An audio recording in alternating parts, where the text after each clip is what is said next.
just as the recording turns on. Lovely. Fair enough. Yeah. My name's David. Yeah. I think if I explained a lot of where I come from and all the rest of it, we'd be here for the rest of the evening. So keep it nice and simple.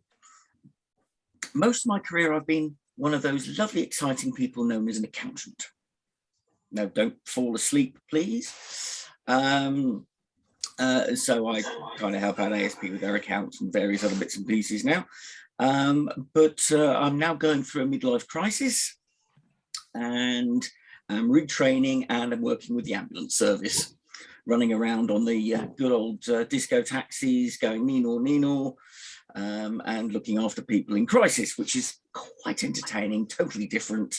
And to be quite honest, wish I'd done it years ago, because I actually want to get up in the morning and go to work, which is something I haven't been able to say for a very, very long time. But anyway, yeah, prior to that, I was an accountant, got involved in particularly trying to do sustainability reporting and things like that before I did my big change of career. And I'm originally from Hong Kong, but I'm currently based in Stone in Staffordshire, which is a lovely part of the world. So that's me.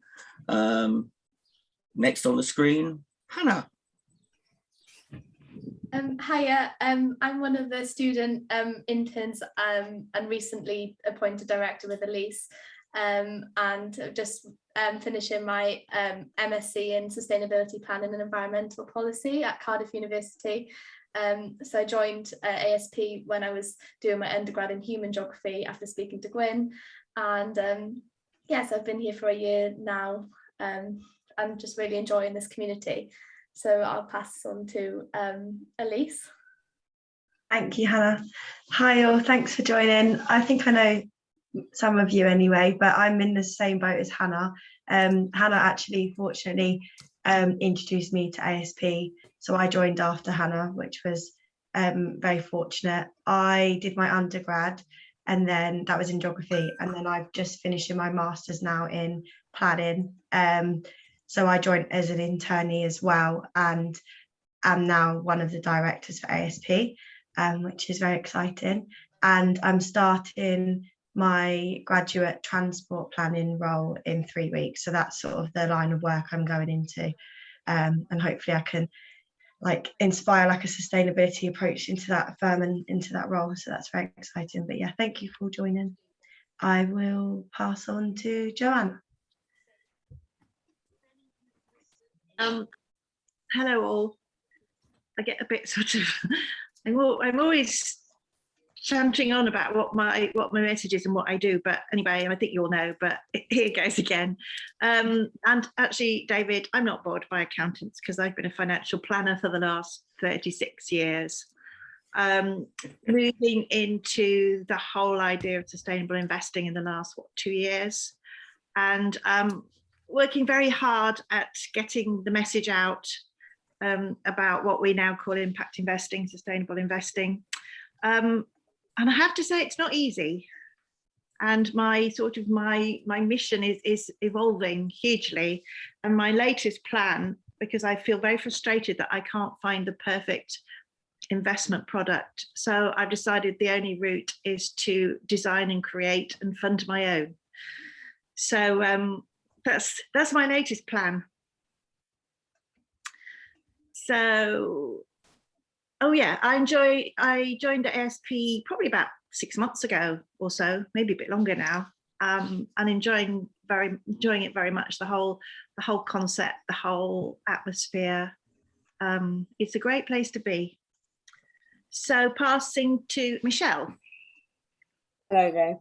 Hi everyone. So I'm Michelle. I am a sustainability consultant. I come from a kind of parks and environment background. Had to learn all about valuing things in economic terms, and so I did a lot of that, and I just kind of broadened out into wider sustainability things, and I moved to Portugal in September 2020, and still do quite a lot of volunteering and work with people in the UK, and yeah, really enjoying, I don't know, the work. Somebody told me about one of those massive online courses came through on the ASP network, so I got involved in that recently. And I will pass over to Jan. Thanks, Michelle. So I am Jan. I'm in the UK, in Shropshire, in the West Midlands.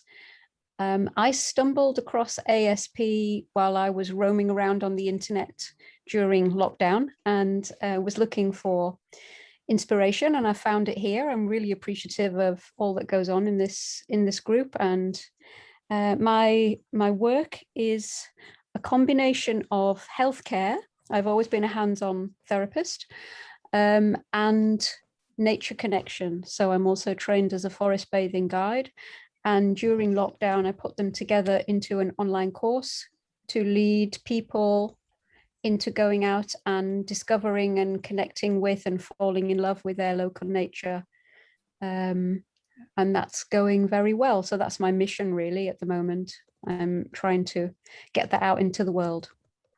Thank you. I'm really glad to be in this organization. Thanks very much for everyone, all the work that goes into it.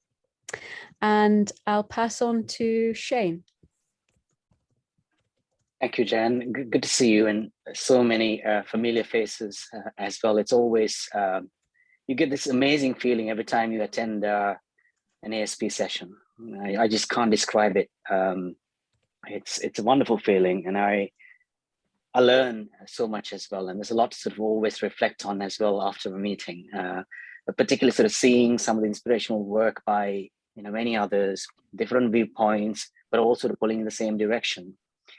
Is quite an experience, humbling experience, and also sort of a reminder that there's so much more to learn as well. You may be good at certain things that you do, but there's so much more there is to learn, and it's really rewarding from that perspective also. So really grateful for what the association has sort of some of the doors that it helped me open as well, in terms of getting the support, in terms of our mission, as well as so many of you going through that the work we do in terms of getting some of these websites to be a bit more energy efficient, carbon efficient. It's been really rewarding and a huge sort of a learning curve as well for us, and so I'm really grateful from that perspective also.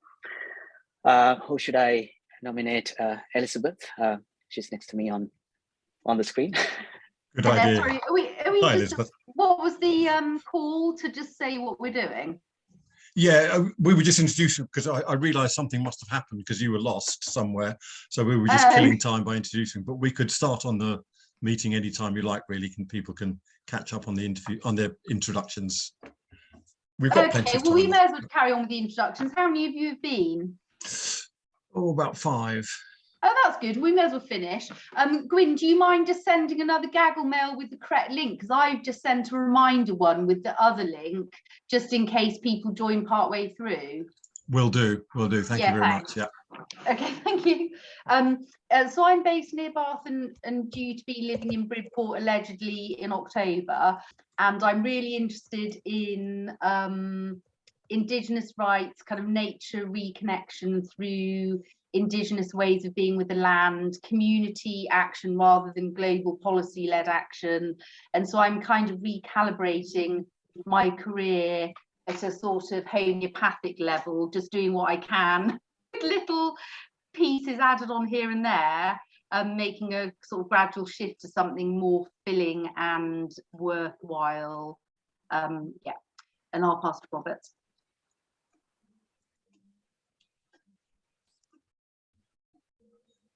Hi, can I be heard? I just want to make sure, because the link thing was a little bit peculiar.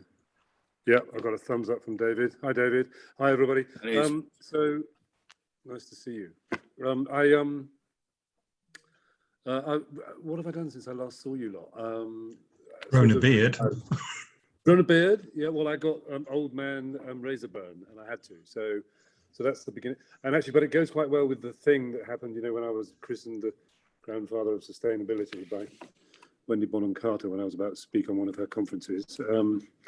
The beard seems to sort of go with that, which has gone a bit viral.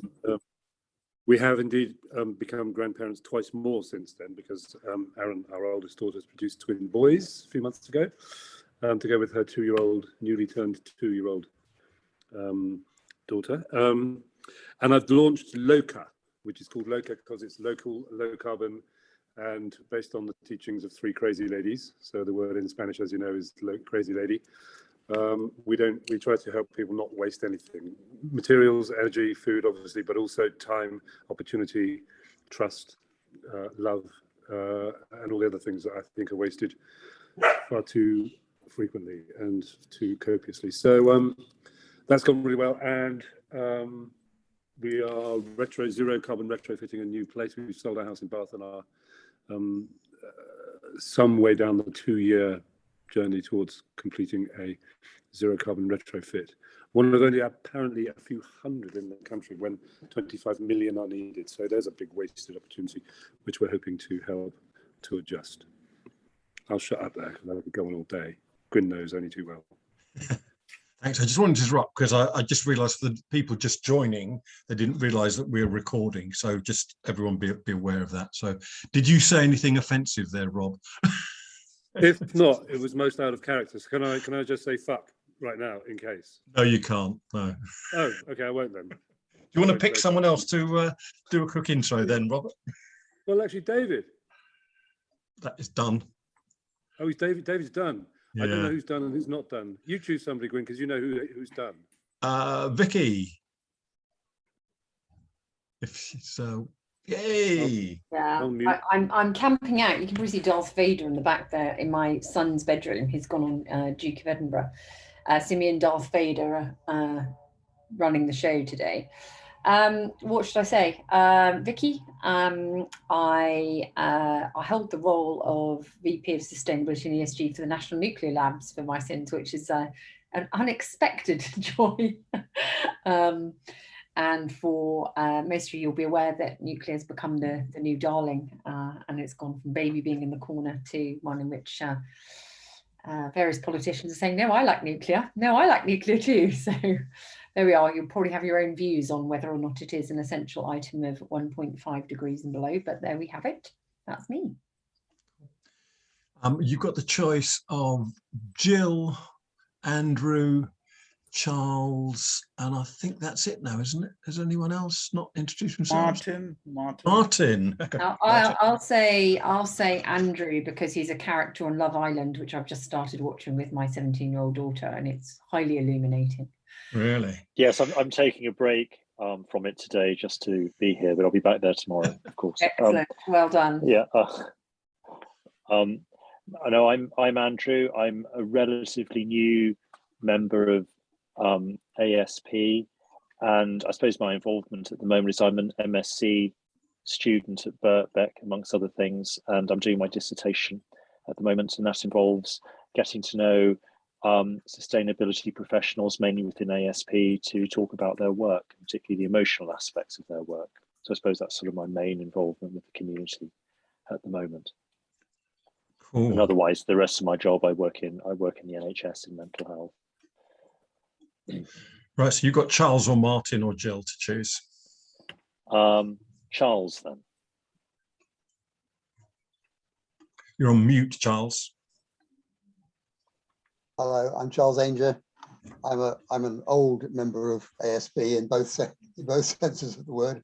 A retired infrastructure engineer. I did the Masters in Sustainability back in the early 2000s at Bath, which got me into this. Although I'm notionally retired, my main activity at the moment is in community-led affordable housing, where we're trying to build houses that people can afford to run and live in. So housing sustainability is my big thing at the moment.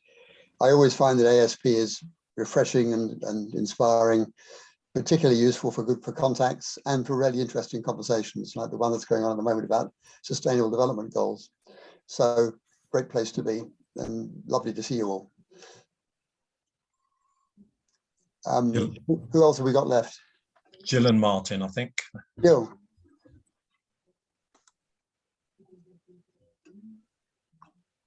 unmute? Jill, There we you'll go. need to Sorry. run Hello your- everyone. Again, I am an old member of ASP in both senses of the word. My focus, I'm the CEO of the Organisation for Responsible Businesses. So my focus is small businesses, micro and small businesses. Whatever word you want to use, whether you want to call that responsibility, sustainability, whatever, but we take a very, very holistic approach to sustainability. And I will apologise in advance because I will be around, but I will be dipping in and out. So apologies if I don't respond. Martin, you're the final one. Hello.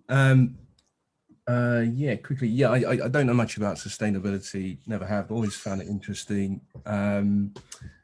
My main sort of focus of, I'm a designer basically, but my main focus of work has always been around identity. And I think that the aspects around personal values and engaging people to look at what's really important in their lives is probably the bit that dovetails with ASP. Yeah, so that's probably me in a nutshell. Thank you. Oh, and another director of ASP, by the way. Pleasure to see you again, Martin. This is sort of our annual point where we meet. It's brilliant. Okay, I'm gonna, oh, 1 second. I pressed the wrong button. Going to start the actual agenda, which might be a good idea. So yeah, maybe keep muted during this, and unless you're going to talk. So you should see the agenda now, hopefully. And where is the...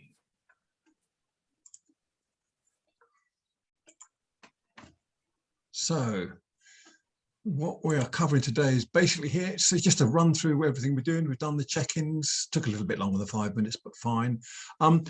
We'd like to invite a few members then to talk through their first years in ASP. Apart from those present, the black square is Sam. She couldn't make it today, so she sent us a recording. But maybe I'd ask Hannah and or Elise, whoever wants to start first, to share their views. So starting ASP in May 2021, after an inspiring meeting with Gwyn, I really enjoyed the intergenerational aspect of ASP and found it as a space that we can, where people have the same interest of making the world a better place. So I feel like ASP was a space for me to like share knowledge as well as like learning from others that wasn't part of university, where you're like listening to a lecture. Like it's just more like engaging with and connecting and hearing from other people's opinions and experiences. So like my first AGM was with Sandra Waddock, which I found really interesting. So that was my most memorable thing that's happened. And I really enjoyed a talk that Satish Kumar held, which was probably the first of the Earth Conversations. I learned a lot more about like the elderhood in practice and how his experience of being a lifelong activist.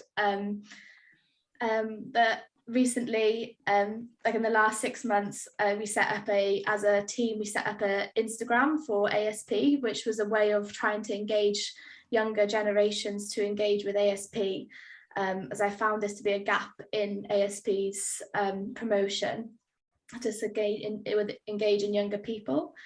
Because I found that if people were using the website, young people now use Instagram a lot more than like looking at blog posts and stuff like that.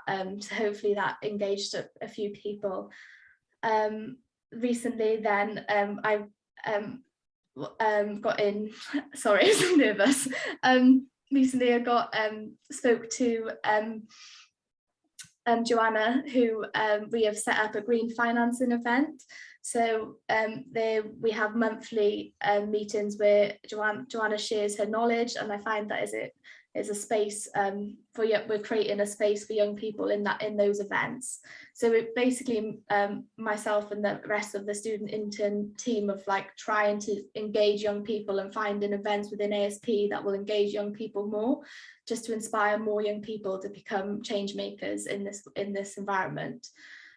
So basically, and then when invited recently, myself and Elise, to become directors, to be a voice for Gen Z, to shape the future of the generation that I'm going to be, the future of the world that I'm going into, and generations to come. So yeah, I'm delighted to be part of ASP and everything that it's shared so far and everything it will share in the future. Okay, thanks. Elise, over to you. Thanks, Hannah. Well done. You said so much. Well done. Hi again. So as I touched on in my introduction, Hannah introduced me to ASP because we were studying the same undergrad course together. I remember contacting Gwyn and saying to Hannah, how do I approach? Is it like an interview? Like, I was quite nervous. But then obviously when I first met Gwyn, you're very friendly and welcoming. Starting ASP as like classed as an internee, as a student, it was really rewarding because it was just very open, and I'd find it was a space that you can I personally would find I've learned more from ASP than I've shared, only because I'm learning as I go and I feel I'm younger. And one thing I've gained the most is just listening to everyone else's experiences. And I guess now looking at the screen, everyone who has spoken, we've all come from different backgrounds. Some people have had so many different like jobs in different areas of work, but have all, you know, experienced and learned in different ways. So that's been really rewarding. A big event that I took charge on with, which was a few months ago, probably more than a few months ago now, probably about 6 months ago, was with Jared P. Scott. He's a film director. Some of you may have been at the event or may have met him. Very motivational and inspiring guy. And he was creating the film, which was The Great Green Wall, and it was based in Africa, and it was kind of focusing on how to have more voice for people and to sort of open that space and all the challenges that go on with international development. And that was exciting because I could invite people from my university course to listen, and it was a nice environment to be in to sort of lead the event as well. The green financing that we've started with Joanna is very beneficial for our sort of younger generation, I'd find, which is enjoyable. I've also learned a lot about sustainable palm oil, which I've never actually really touched on or come across. So that's also been helpful. But yeah, overall, I've gained quite a lot of LinkedIn connections through Gwyn and others, which is very helpful from like my LinkedIn account going into my career as well. And then being invited to be a director. At first, I thought it was obviously quite a big ask, but then, as we all know, part of ASP it's not a chore, it's a choice. So it's very much we want to be there. But yeah, I've really enjoyed being part of ASP, and me and Hannah had the conversation that we're going to keep this up regardless that we're going into full-time work. It's something that we want to be a part of. It's not seen as an extra thing, if that makes sense. But yeah, I'll stop rambling on now. Gwyn, I'll pass back to you. That's super. One thing I think it would be nice to hear from both of you actually is, you know, you're just going through a huge transition, aren't you? Because you've just finished or finishing your MScs. So maybe you want to say a couple of words about what you're going on to after this. Sure. So we're both writing our dissertations. They're due in September. So that's the last section to the masters. My master's was international planning and development. I've always been very much interested in the work across the, and then that's coming to an end this summer, and I've just moved to Bristol yesterday. So my house is upside down. And so I've moved to Bristol, so I've come from Cardiff, and then I start my graduate role in a firm in the centre of Bristol called Paul Basham Associates. Not too sure whether anyone's heard of them, but I start that transport planning role, which is very exciting because I was going to go into town planning, but then I was offered the role in transport planning. I think that's where my heart's at the moment. So that's what I'm going into, and we'll just see where it goes. And it'll be really great to finally come out of studying after 4 years and get some real life experience and start earning as well. So that would be ideal. Hannah, I'll pass to you. Similar to Elise, I'm doing my master's, but mine's in sustainability planning and environmental policy. So I did I'm currently doing my dissertation on repair cafes because I find them such like an interesting alternative to mainstream consumption. So last summer I did an event with Elizabeth on this call, and we did it on consumption. I'm not sure if any like consumption and overconsumption. So that kind of links with that, because I'm just interested in finding alternatives to like overconsumption, and the repair cafes are an alternative that I'm really interested in. But after finishing my dissertation in August, I am starting a full-time job as a sustainability consultant. I remember having a conversation with Gwyn about 8 months ago or so now, and saying, Gwyn, I haven't got a job for next year. And like every year you always have like something lined up. So obviously studying, you have like 4 years, you know what you're doing the following year. And that's still in Wales, isn't it? Yeah, so I'm staying in Cardiff. It's a company called Red Six. So yeah, I'm excited to start there. Cool. Well, best of luck to both of you. It's been brilliant having you with us. Best of luck to the future. Right, I'm going to hand over now to Sam, and this is on video because she's couldn't make it today. So let's hope this works. Get with sound.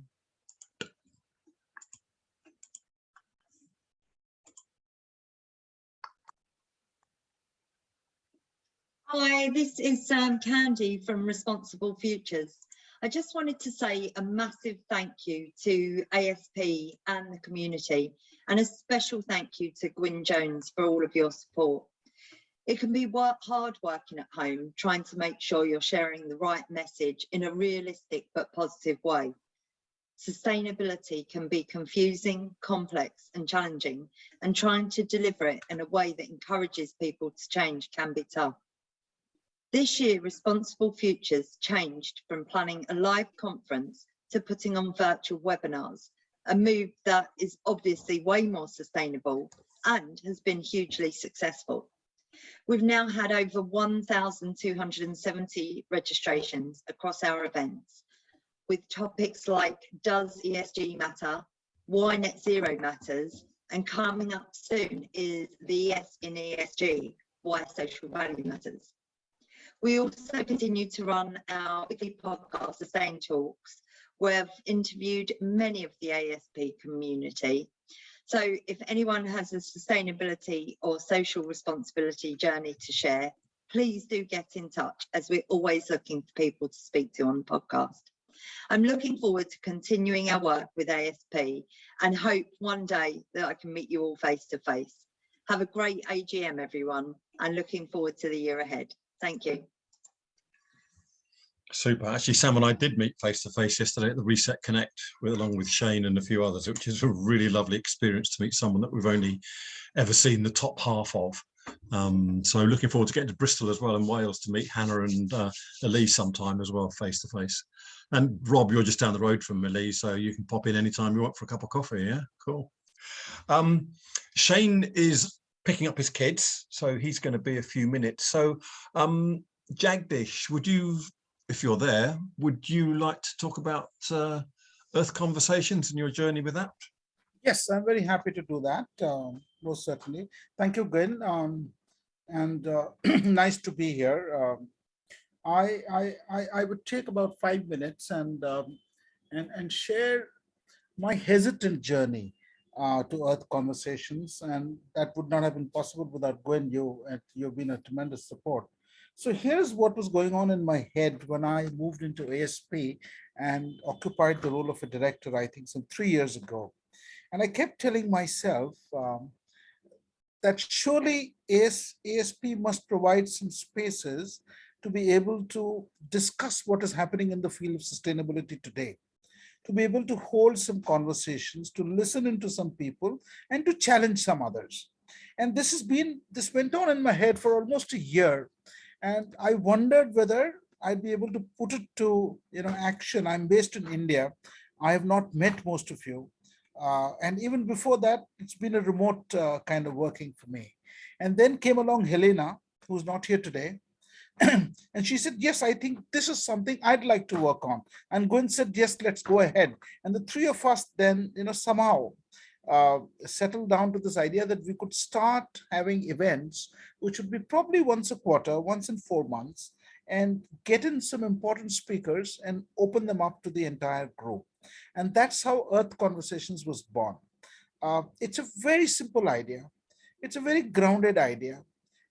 Telling ourselves there are some people who stand for something and have contributed a lot and have done a lot and have rich experiences. Can we start talking to them? Can we ask questions? Can we get them to engage? Somehow ASP magically, I think, became the playground for us to do this game and see whether it works. And the first one we invited is Satish Kumar, who I happen to know because I've done a book on him, because conversation has been my thing for a long time. And he agreed and he came. And you know, initially when we started, we kept going back on for the what should he speak? Should he speak? Should we ask? And then we said, let's do it very simply. Let him talk for 30 minutes. Let's ask questions for the rest of the time. And I think it worked beautifully. The recording is there on our site. Satish Kumar is a very inspirational speaker. He's the founder of Schumacher College, for those who might not know, the most of us would know him. He's been the editor of Resurgence magazine for 40 years. He's been upholding the legacy that Schumacher of Small is Beautiful left behind for all of us. And the conversation was absolutely wonderful. Gwen would testify to that, and some others from this group who were there would agree with me. And then we said we go on to publish it on our website. So we have, small videos and where available, where the speaker has allowed us to do, we have put the full conversation as well online. So we did this conversation with Satish around, if I remember the date, September 23 last year, Gwen, around that time. And this event has been in the making for about 3 months before that. This was followed by Jill Coleman and Judy Marshall coming in January this year, and they spoke about action research and action inquiry. This was followed by Vandana Shiva, who came in March, who spoke about GMOs and the large corporates and how seeds are being used as weapons. And that was followed by Peter Reason, I think earlier this month, June 16th. And we've got a lot of other people lined up. Now here's the thing I want to say. Conversations give us the space to discuss what is happening today. They allow us to draw from the energy that is already there with our senior speakers who we carefully choose and call. And they provide the ground where we are talking of issues of today in the ASP of today and looking to where we go tomorrow. I see this personally as someone who's very, very excited and interested in these conversations as the breeding ground for our next ventures, for what are we going to go to do next as ASP? Where is ASP going to take us in the next 1 year, 2 years, 3 years? Or what is it that we as a group aspire to do? I feel these spaces, these conversations will bring around some ideas, open some threads, some inquiries that will lead us to engage on where do we want to go with the issues of today. That's how, at one operational level, Earth Conversations is a very important and a feature of ASP as I see it. I have a small side story to tell you. And essentially, this idea of conversing over a long period of time and producing books, which is what I do in speaking of long form conversations, which is the first book with Satish Kumar that's coming out sometime later this year from Tyarki Press, says that because I'm a journalist and I feel conversations have been reduced to sound bites that are meaningless statements for the 30-second soundbite, for the 200-word story, and complex issues are being reduced to smartly spoken sentences, to ad-libbing, to repartees. And I said, let's get away from all that and sit down and chat and talk and listen without judgment and see what emerges. Okay, so that's the other space that I hold very dear for myself. This is an antidote to soundbite journalism, to allowing us to spend time and space and to be able to learn from people who have so much to tell us. Gwen, I think I've exceeded my time. I can go on talking about this. I'm sorry, I haven't got a structured speech, so I'm going all places. But I'd be very keen if you can add into what I've said, because you are a part. Earth Conversations would not be here but for you and Helena. So since you're here, I'd like you to if you can add in agree, disagree, whatever, and let the group have a more objective view, because I am too involved in it as well. Yes, it's your baby. All our babies look beautiful. Yes. But no, I'm eternally grateful for what you and Helena have done, and you know, all I've done is just add some support where it was needed. But what you've, apart from the content of each talk, which is, you know, I just absolutely amazed at. What I love about the way Earth Conversations is going is that Jagdish comes up with these crazy ideas like, can we get that person to speak? And think, nah, yeah, let's go and do it. And it happens. So I'm not going to, because Jagdish doesn't want to say who's coming next, but the next person will blow your mind, you know, comes from the corporate world. I'm not going to say anymore. It's a person I never thought I'd get to meet face to face, but we're going to meet them on Zoom. And it's just living in the world of possibility. There's just nothing we can't seem to do. I'm sure we'll come up, but I keep meeting people, and I keep thinking, I bet Jagdish would like that person to talk. So, Helena, I'll add one comment from Helena, which I also love, and I think many of you have heard this, but the ambition is amazing. And Helena said at one of the last ones is that she only sees the Earth Conversations going on for about another 10 years because we've got to have solved the problems by then. And I don't think in more than about 10 weeks ahead in my life, and certainly in ASP's, but to have this vision that we're walking into, that's a 10-year program of education, of speaking with some of the most influential and amazing people in the world, just fills me with a lot of excitement. So there's a lot more to come. We're just starting, we're just learning how to do it. And it's, as long as we don't get too arrogant, we'll just keep on getting the best speakers and just, as you say, having a lovely conversation with them. So thank you, Jagdish. Thank you. Thank you. Right. When Helena wanted you to probably speak about her presence, is that now or a little later? And she also wanted to apologize for not being here.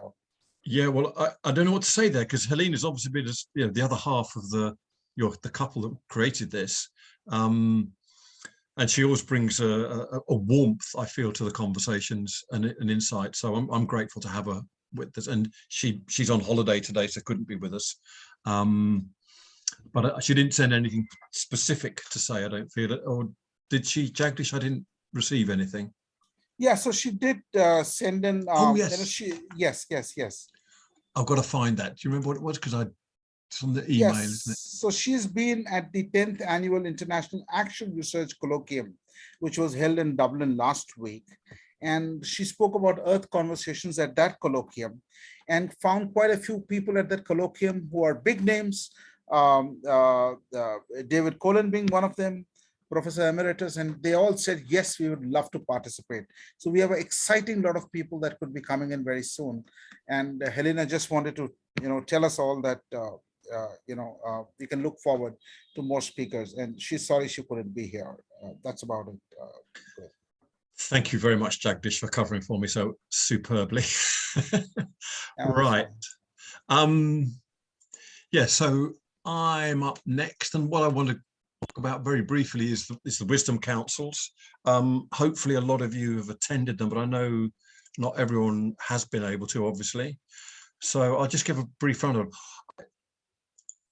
I'll start with why we did them, because that's something that probably haven't been, here we go, 1 second, privy to.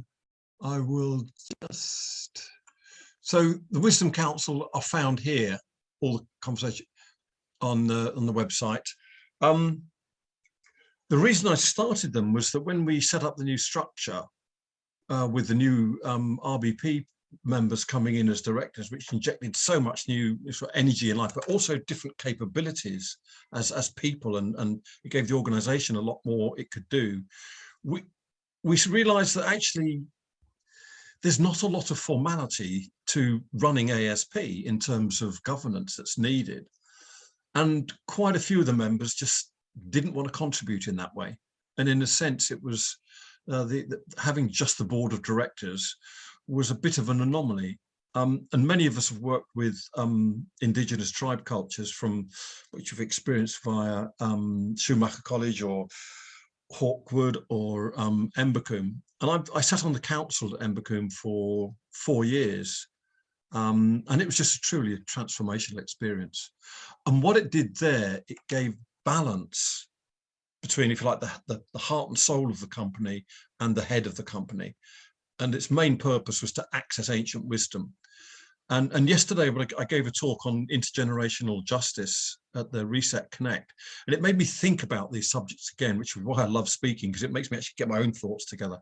And I realized that if we're having an intergeneral conversation, one dynamic of that is that we're duty bound to access the ancient wisdom.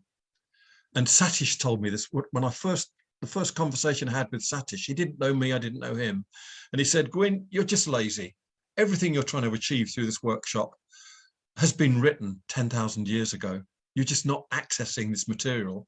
And I thought, you're too right on all those counts. I am lazy and there's no way I'm going back to find that material. So one of the roles of ASP of the Wisdom Council is to allow the elders particularly to bring up the wisdom, the knowledge that they've gathered over the years that isn't theirs, it's ours, and make it available to everybody else. And only in that way can we then start to think about creating meaningful, practical, ambitious futures for the next generation, because we're going to learn from history. So it connects the past and the present and the future in a way that, if you like, the Children's Fire does and the 7 Generations model.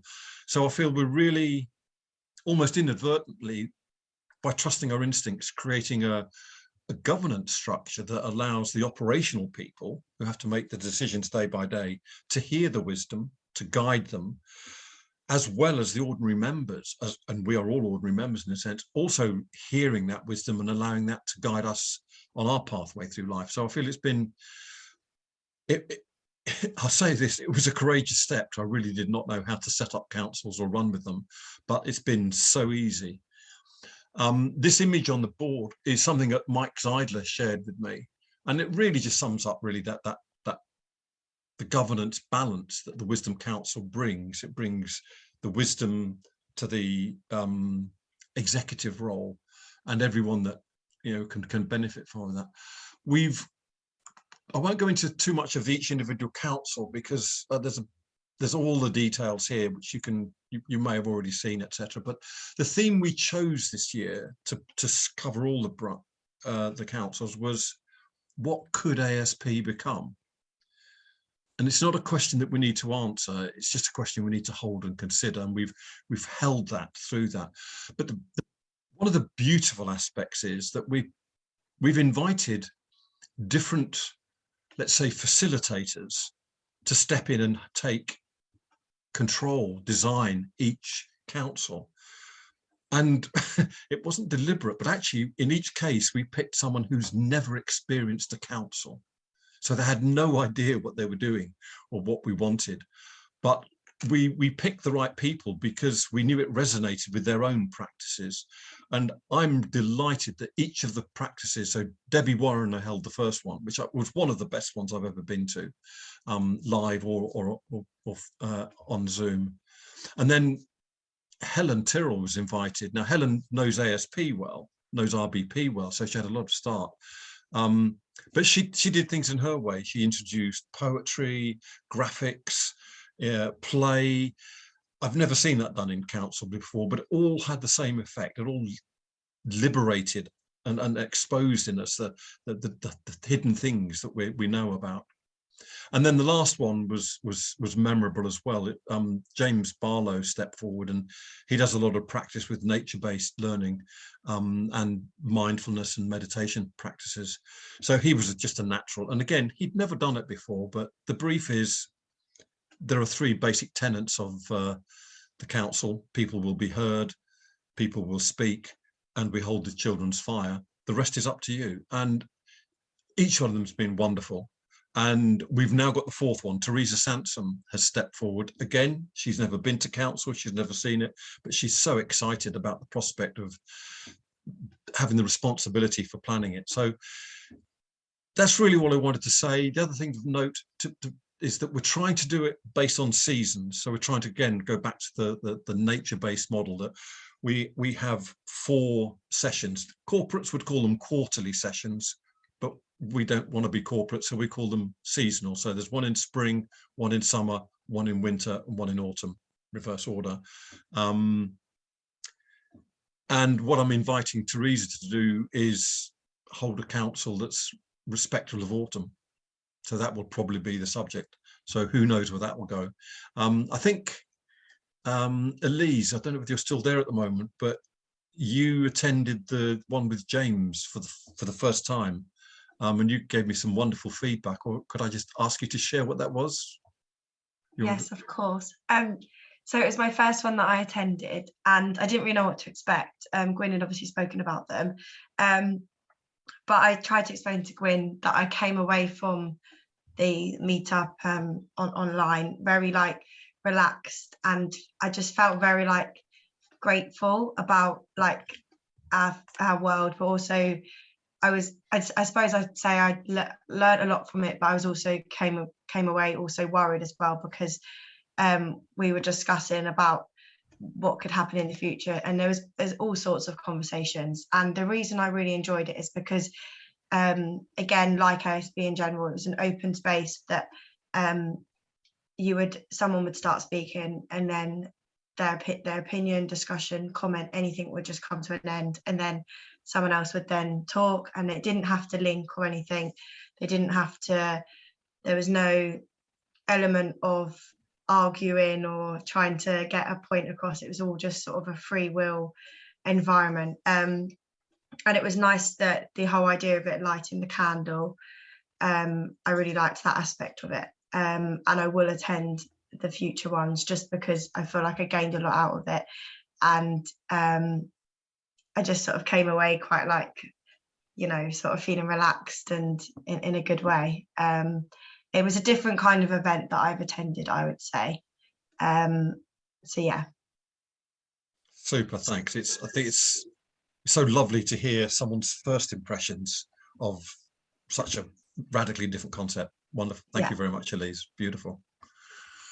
Okay, Shane's back with us now, I believe. Yeah, so Shane,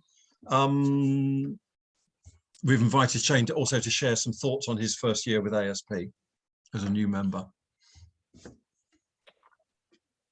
Hi Gwyn, hi everyone.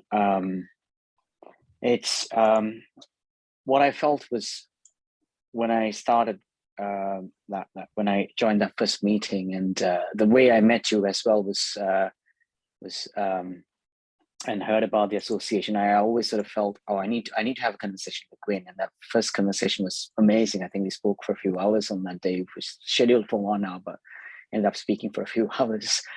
And the first meeting that I had was, I've not experienced a meeting like that before. It was I felt so connected with a lot of the people, a lot of the viewpoints that I came across, heard, and it continues to be an enriching experience every time that I take part in something or hear something, and those emails that I receive as well.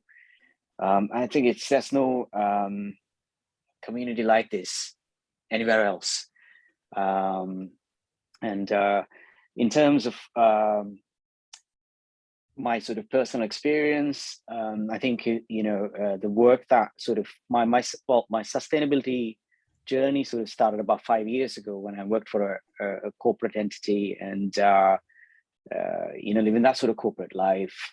I was in vain trying to convince my former employers to build this sustainability product, because I felt the strategic planning cycle and what an organization does in terms of sustainability were really disconnected.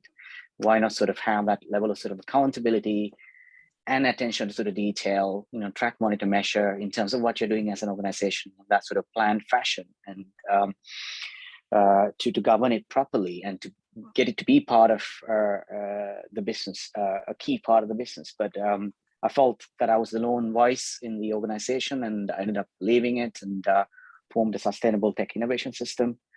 But that was more as a sort of it was more of a think tank. So I was and it was exploring a lot of ideas, met a lot of people, assembled a little bit of our advisory sort of board.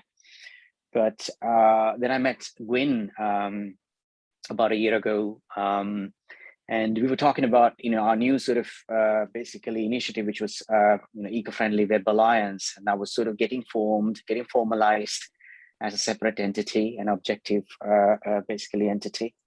And Gwyn helped me sort of see it a bit more clearly and strategize as to how best to sort of get it across, as well as we were so grateful with regards to the initial response that we received. Some of the members that basically put their hand up and wanted to sort of go through that process was really rewarding.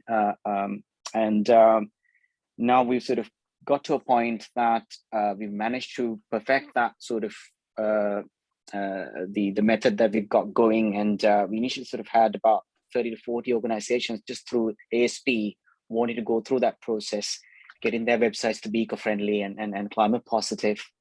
It's been an amazing experience, and it continues to be as well. And I'm learning a lot, as well as learning from a lot of you as well, different viewpoints, and amazing sort of convergence of multiple sort of disciplines coming together that kind of completes that, that sustainability journey, and regeneration as well to add to that, and how all these things are interconnected. So it continues to be,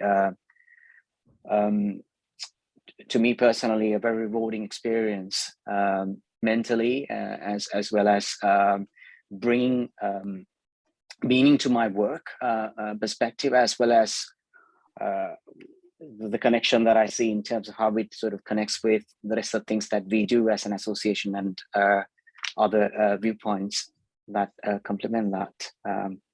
Sorry, that was a little bit of a longer kind of this thing, but yeah, that's what I feel. Super. So thank you. Thank you, Shane. I invited Shane because Shane has just come into ASP and just given from the first moment. I think we've got something like maybe 40 members and their friends' websites now accredited for free through Shane's generosity. And the story of how that actually started was actually thanks to her, Jagdish as well, because just after Judy's Earth Conversations, she contacted me and said, do you realize what you're doing everything online, and what the carbon footprint of that is, and what's your website? And I was very embarrassed to say, I have no idea, and I've no idea how to do it. And then I realized, hold on, Shane does. So I think within a week I'd contacted Shane, and he'd audited our website and reduced it from something absurd, like about 4 times what it should be, to well under the sustainable level. So I was really happy to be able to go back to Judy and say, keep giving us this critique, because everything you seem to ask us, we can actually solve within ASP. So it's a wonderful story. But Shane's doing some groundbreaking work, and what we're going to next, the next level we're looking at is what's the carbon footprint of these meetings? Zoom, does it cost anything to have more that Jagdish is on here from Mumbai than it does from Shane that's in London? I don't know, but I think we ought to know, as a sustainability organization, we need to keep our own house in order as well. So long future with Shane, and I think a beautiful exemplar of someone that just gives all the time and makes everything just work a lot better. So thanks very much, Shane. Thank you. So David, it's over to you now. I just should say, by the way, Mashudu has come to speak with us. He's got a lovely presentation about his perspective of sustainability, but he couldn't make it till 5:30 our time. So technically we're supposed to finish at 5:30, but hopefully people can stay on till about 6, because it will only be a short time, but it'll be from what I've seen, a lovely talk from him. But I do appreciate you've all got other things to do. So if you have to leave, that's not a problem. But David, do you want to share any thing, David? Or talk through? I mean, there's not a huge amount terribly exciting to say from the accounts point of view, to be brutally honest. You know, being the kind of organisation we are, we don't spend a huge amount of money because most of us, in fact, all of us, do what we do as part of our contribution to the way ASP works. The membership income has gone up quite nicely because we've got quite a lot of new members in, which I think, Gwyn, you're going to talk about fairly shortly, which is wonderful. It's nice to see so many more people engaging with us, and particularly, as has been mentioned, the younger people, so that we're not just all a bunch of grey-haired old things, because it is all about what's going on in the future. That said, of course, the money is then being spent on things like making sure that these meetings take place, that the wisdom councils take place, that the infrastructure is there to allow us to have those meetings. And really, that's where the bulk of our money is, as the ASP is going at the moment, is on the IT side of things, to make sure that we, as a disparate group of people scattered around the globe, are able to work together very effectively. As I say, it's being managed very, I won't use that word, it's being managed very well, so that we have the money that covers that quite adequately. I won't use sustainability because that's not the word, not the real word we want to use, and not what we mean, and all that nonsense.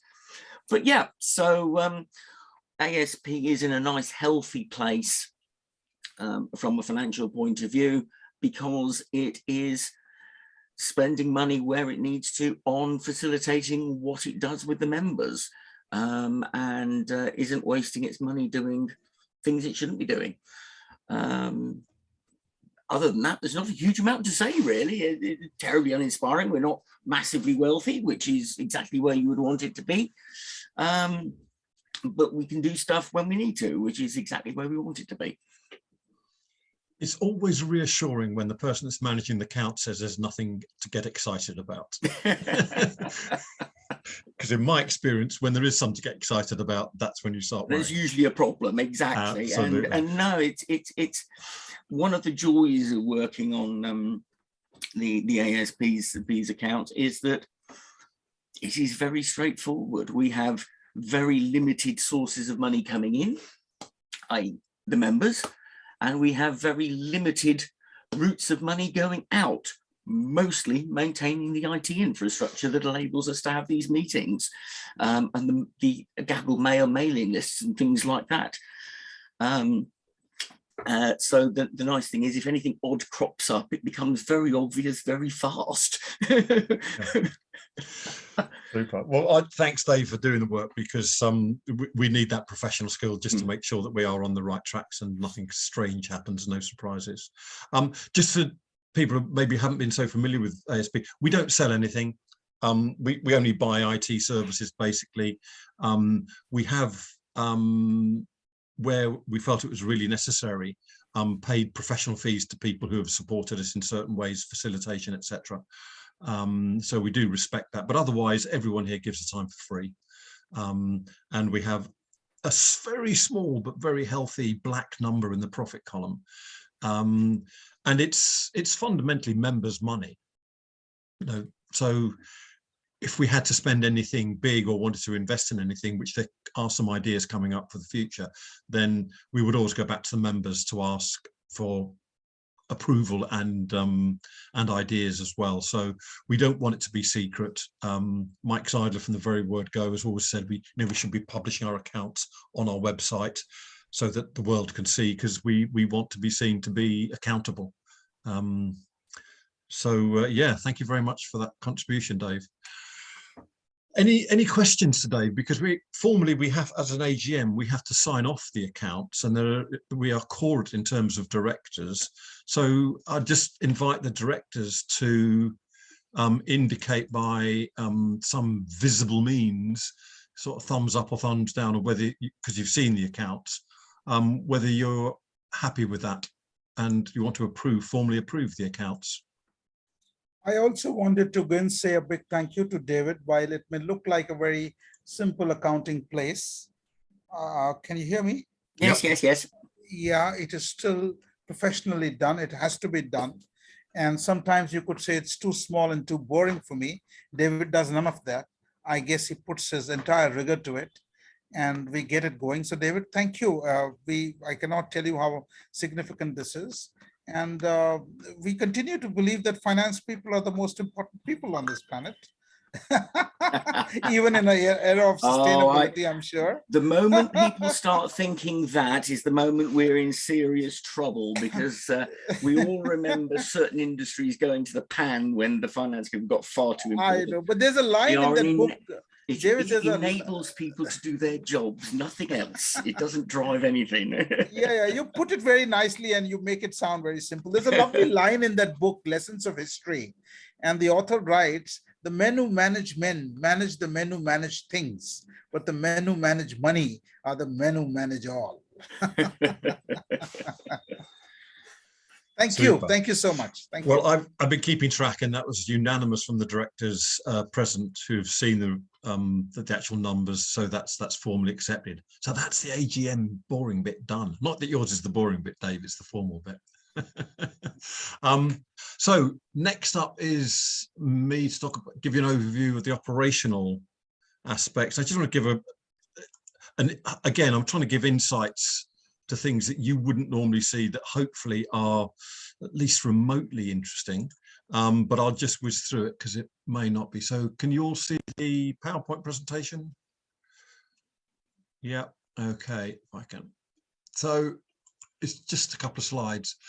Basically, on the governance side, the major changes I've mentioned before, we introduced the Wisdom Council, and this calendar year we've invited, and gladly they've accepted, 3 new people to become directors. With Hannah and Elise, it was not just because they're young, it was because they've contributed so creatively and generously since they've been with us, and it's a real honour to have them in there. And Juliana, Juliana Lax, who I know a few of you know from Giving Back Films.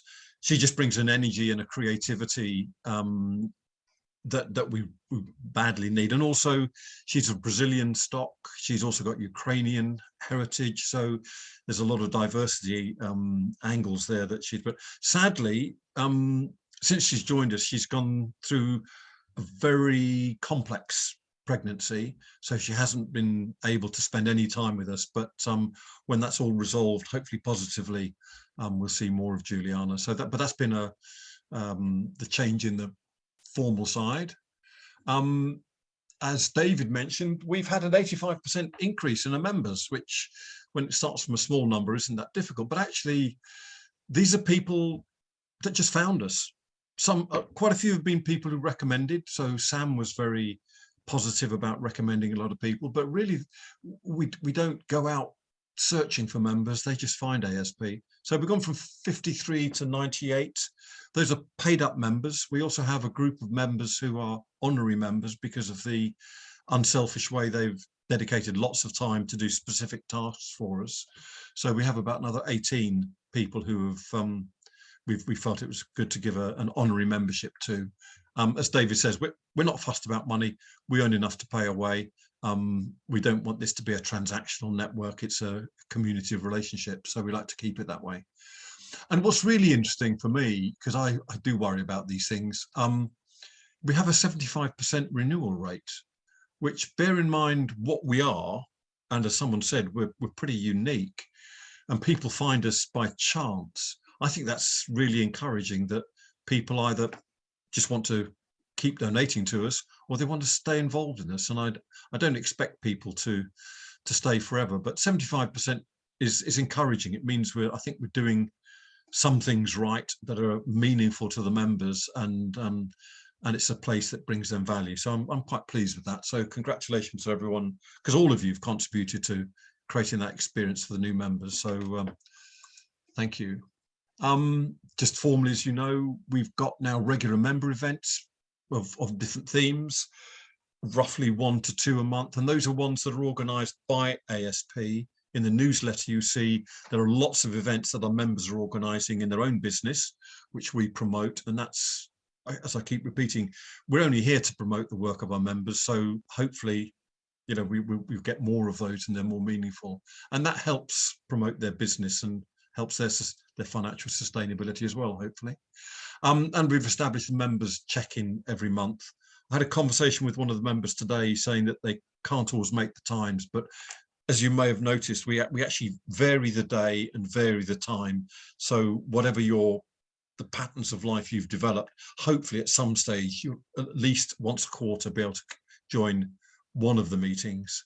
And actually with Hannah and Elise and Emma and Elliot all moving from the status of student to employed, they don't have as much say in their time. So we've deliberately asked them, you know, what times would suit them for the member meetings. So we're probably going to be holding those more in the evenings, so that, and after hopefully people have done the school run, fed the family, put some of the kids to bed, so that we can have a more relaxing time and access, or be more accessible for other members.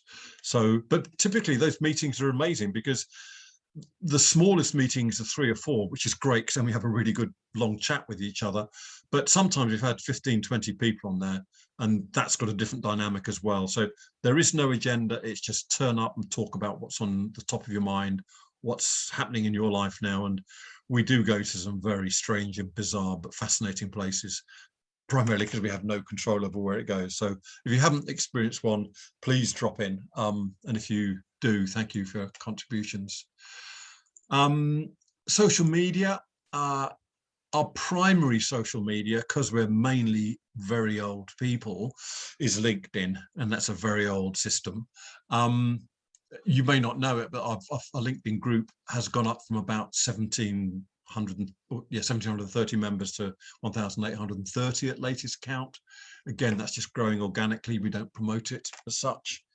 But what we have the capability of, and this is important for our when we're media partners with organizations, through the network of networks just I manage. So on LinkedIn, we get some of your notices out to 500,000 people globally. So don't think it's just a UK audience, and don't think we're just going out to members. When there's something really interesting to post, that goes to upwards of 500,000 people. And when I talk to some of the organizations who want us as media partner, they're pretty blown away by that. But that doesn't include your networks as well. So if you repost on your networks, arguably we could be going to the same people, but typically we could be reaching about 1 million people worldwide, which for an organization of our size, and sort of, I think we're punching well above our weight there. And that, I hope, is important for you to get your profile out there. You know, we can do that, and that's the main purpose, as I say, of ASP. As Hannah said, she's worked hard to get the Instagram set up. We need to do a lot more work on that now, but she's done the hard work of creating it, which is fabulous. I manage the Facebook. I find not many people are on these days, so I maybe ought to tell Elon Musk a secret there, that no one uses it anymore, mate. But go on, if you've got 44 billion to spend, why not spend it on that rather than solving poverty or something useful? End of rant. Newsletter. Surprisingly similar statistics. Our newsletter mailing list is about, well, it's gone from 1,650 to 1,790, and I must admit that that growth in that is really from the participants from the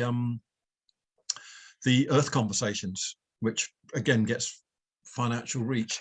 And I don't know if any of you do newsletters. The question is, although it gets sent out to, let's say, 2,000 people, how many people actually read it? Well, the statistics show us about 30% open. So that's about 500 people are opening it. And a lot of those people click on multiple links.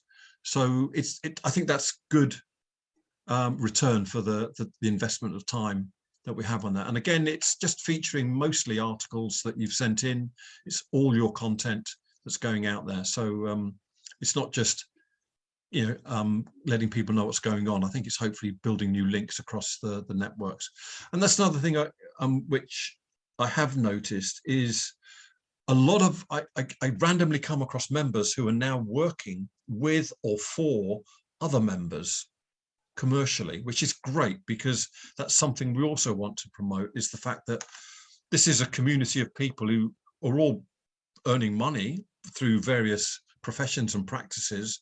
And we've got such a wide range of skills here that it's good to see people, supporting and helping and honouring the professional needs of other members. So that's a big thing. And that, the newsletter is hopefully directed to that as well.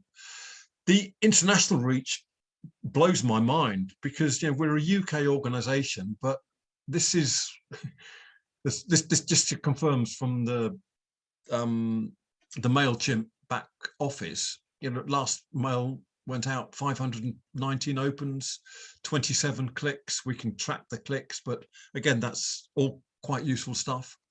But this is the one that constantly surprises me. Of those 520 clicks, about 300 are based in the US.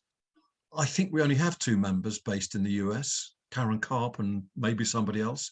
So how we're getting seen by all these people, like obviously people traveling to work, but that's a consistent picture. And then the UK, as you see further down, about 150, less than a third. And as we go on, this list of the international links is always surprises me, because we are reaching all parts of India, of the world here. It does vary a bit, but it's fairly consistent. And this isn't the full list of countries that we hit. So, we are truly international. And the messaging we're getting out there is getting to an international audience. So I just thought that was quite interesting. Right, now, Mashudu hasn't yet joined us. So unless he's just sneaked in, what I suggest we do is move on to the open conversation on the agenda, which is just really to open it up, to spend 15, 20 minutes or so. What can we do in the future? What should we be doing? What have you want to contribute to that? So I'll keep a track on when Mashudu comes in, but I know Elizabeth had a couple of ideas about what we could do in the future. So maybe, Elizabeth, you'd like to start off the conversation. So you can maybe all switch your mutes off so you can just freely jump in. Elizabeth, would you like to start that off? Yeah, so I really liked the engagement about the Sustainable Development Goals, and was thinking maybe we could have just a discussion meeting about it. So not any kind of presentation with an expert, but just a massive open forum thrashing out our frustrations or positive comments, negative comments in between. So that was the first one. And then the second one was, I'd really like to do local meetups, and local might not mean within a 5-mile radius, but it might mean within a 20-mile one, where you've got to maybe travel 45 minutes to meet people kind of face to face. So I know, like at the moment, I'm relatively near Elise and Robert, and I will be endorse it. So, and I know there's a few of you endorse it. And so we could just maybe put a call out, are you willing to organise a local meet? And then you just post it as an event, maybe, and just leave it up to the members to kind of organise rather than us trying to micromanage it. But I don't know, is it worth having like a because I don't know how you do this, so Elise and Hannah, you might know, but on some web portals you have like a map which shows where people are, and there's some kind of system where I would like register and I'd send an email to ASP saying this is where I live and please put me on the map pin. And then you can see where ASP members are clustered. I've seen it on other things, but I don't know if we'd need an IT person to sort of do that, or if that's just an easy add-on to a website. Can I just add one point to that last point? The problem with that is we don't know members, so we'd have to collect that data. But that's just a glitch. But can we just hold your first up? What is the appetite for local meetups in the coming year? let's just discuss that question, get feedback. Yeah. Good idea. Thank you, Robert. Yeah, because there's definitely a Bristol base, stroke Gloucester. There's definitely, I think, a Welsh base now. There's definitely a Poole base. We've got about 15 members. London is always well represented. Do people think that's, would you want to go along to that? And yeah. So you can join in the conversation if you want to say something, by the way. Absolutely. I mean, it's, sorry. Go ahead. You first. I was just saying it's a fantastic idea because I know we've been getting really used to doing things over Zoom, and it's been in certain ways really productive. But at the same time, nothing replaces that face-to-face, those interactions, because it just makes it a lot more human, I guess. So it's very welcome, I guess. Members in those sort of clusters sort of getting to know one another, I think that's a good idea. Absolutely. Yeah. Sorry, Robert. Well, actually, I was going to say something which involves you, Elizabeth. What I wanted to say was, I've moved from Bath to Wiltshire since the last AGM, and I've got quite a bit of action brewing in the Cotswolds, and so I'd be very happy, if it were of any value potentially to anyone, to get involved in a group that maybe, and of course Elizabeth is defecting to Dorset, so where there's already a very significant presence, not least because of the strange attractive that is Gwyn, and all those who are working with him. So if we wanted a sort of a cell that was Gloucestershire, Wiltshire, maybe Somerset, I'd be happy to participate in helping to make that happen. That's good, Robert. And also, because I go back and forth to Stroud, just because my daughter's got a best friend there. And so I could potentially tie in something and be in 2 pods. And my other idea was, so as not to leave out people like Jagdish, is I wonder because you're in India, Jagdish, aren't you? Is I wonder if this is just another idea to link to this, is if we could have like an international cafe on the 4th Friday of the month, like kind of after work drinks, or something. This is off the top of my head, by the way, where you have a regular Zoom link that is at a time that's trying to accommodate time zones, or perhaps changes time zones. Maybe once a month, it's the equivalent of a work get together to blow off steam on a Friday afternoon and welcome in the weekend. That would be like an international online cafe to balance the kind of meetups that are local. Good idea. Jagdish, do you mind doing something late evening for your end, which would be like... Yeah. The answer would be yes, save that. The small caveat I would have is that ASP itself has quite a few meetings in a month. Gwen has really ratcheted up the pace of ASP. So if that means one more meeting, then I don't know if there are enough people who would do this.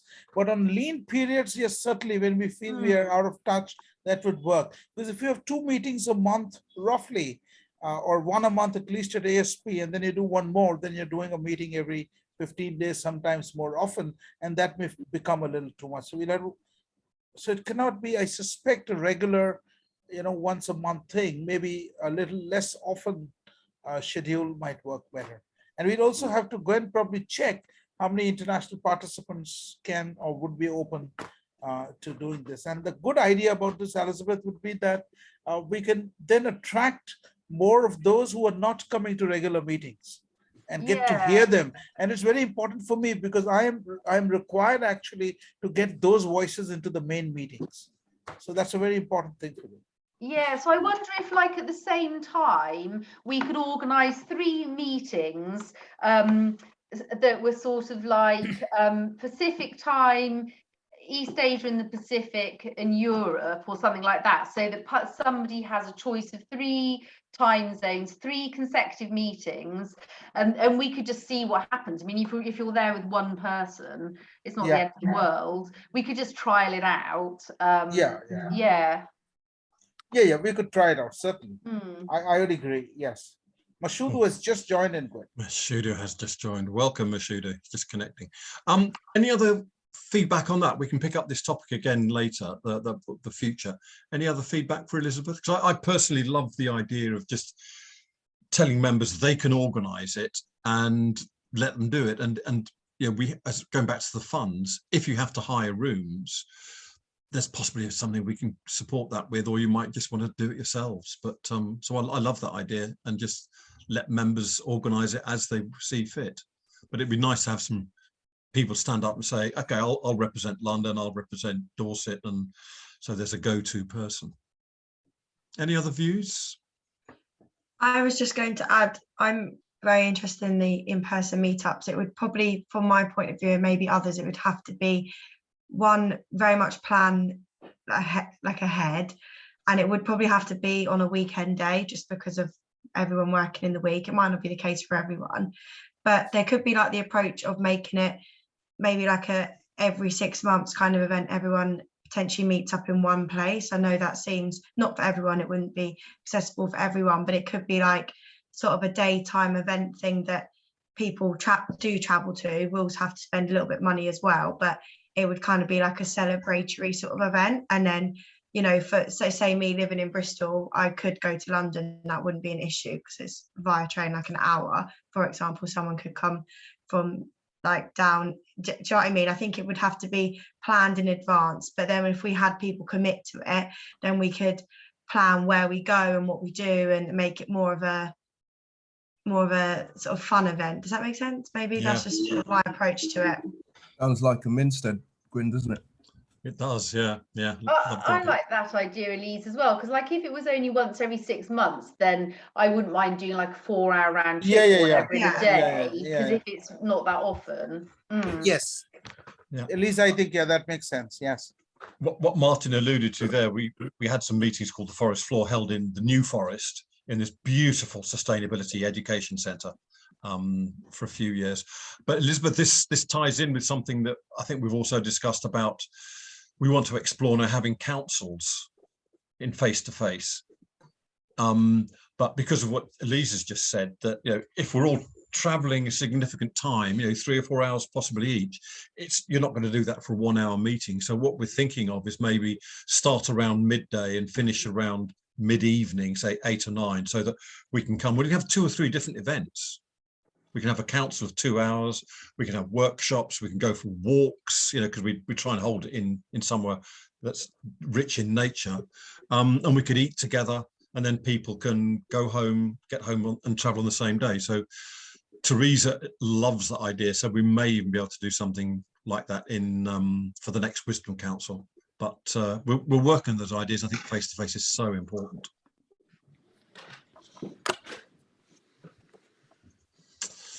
Right, we can pick this up later on. So Mashudu, welcome, sir.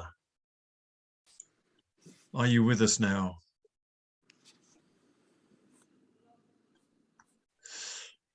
While we're waiting to see if Mashudu's actually here, Mashudu, well, actually, some of you know him far better than me, but he's based in South Africa. He's an RBP Amsterdam member.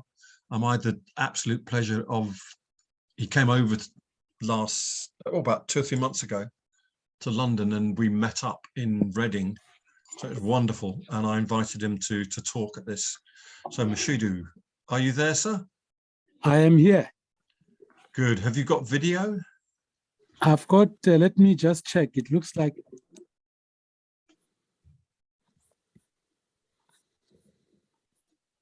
Yes, right. Well, firstly, Mashudu, I'm going to invite you to just introduce yourself to the members. We are recording this, by the way, I should test for people just joined. You're on mute now for some reason.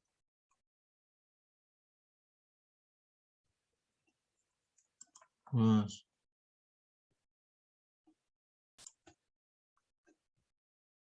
Not sure what's happened there, Mashudu. It's gone very quiet.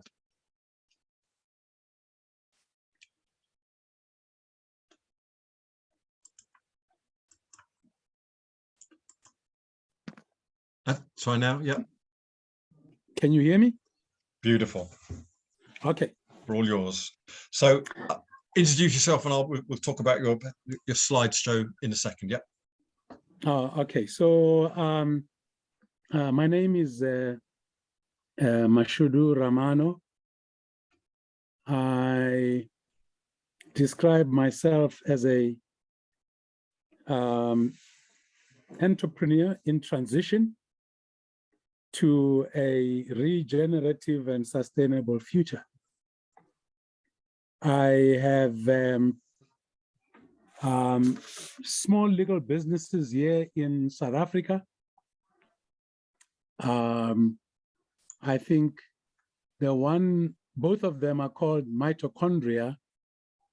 One is energy company, which is looking at providing sustainable energy services, decentralized and distributed. And then the other one is called energy systems. And we are developing our own fuel cell system. I am working with a company in Austria called AVL Engineering. And in the UK, I work with Ceres Power, which developed a technology called fuel cell stack for 15 years at Imperial College. It's one of the most advanced energy generation technologies today. So we are in the final stages now of producing our own fuel cells being tested in Austria as we speak. Next year, we build the factory and we go on production towards the end of next year, beginning of 2024.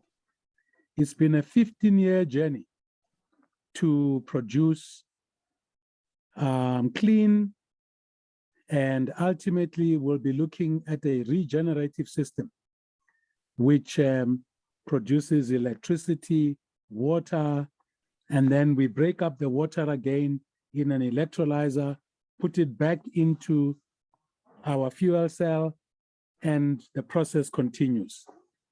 So that's a high-level introduction. Super. Mashudu, could you tip your camera back a bit? We can't see the top of your head, and we're only getting half of you, which is a raw deal. That's beautiful. Yeah. Can you see me now? Perfect. Yes. Do you want to run the PowerPoint from your system? Because I've given you permission to share, so that's what you want to do. Otherwise, I can run it from my. Otherwise, I can do it for you, and you can just. Yeah, talk. you can do it for me. Please do it. Okay. Yeah. Right. It will be much easier. Okay. So hopefully you can see that now, can you? Oh, yes. Thank you. Super. Over to you. Just let me know when you want the next slide. Okay, so you can go into the next slide. Right. I hope. Yeah. So Jagdish and I were in the same class, 2014 to 2016 at Ashridge, and we interacted quite a lot. So I thought I should start with Plato, who some 2,500 years ago observed that most of us are like cave dwellers. We live in caves of our own beliefs, and all we see and experience are the shadows of our beliefs. And that's how I lived my life until 2004. Before then, I thought, I was really, I knew what I was about. I knew what reality was about. But in 2004, I picked up a book at San Ramon in San Francisco. At the time, I was associated with a company called Chevron. I'm sure most of you would know Chevron.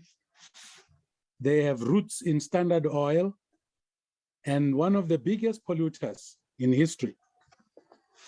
So I was a shareholder of their South African operation, and I thought it was normal. So we had a meeting there, and next to them was a bookshop called Borders, a very big bookshop called Borders.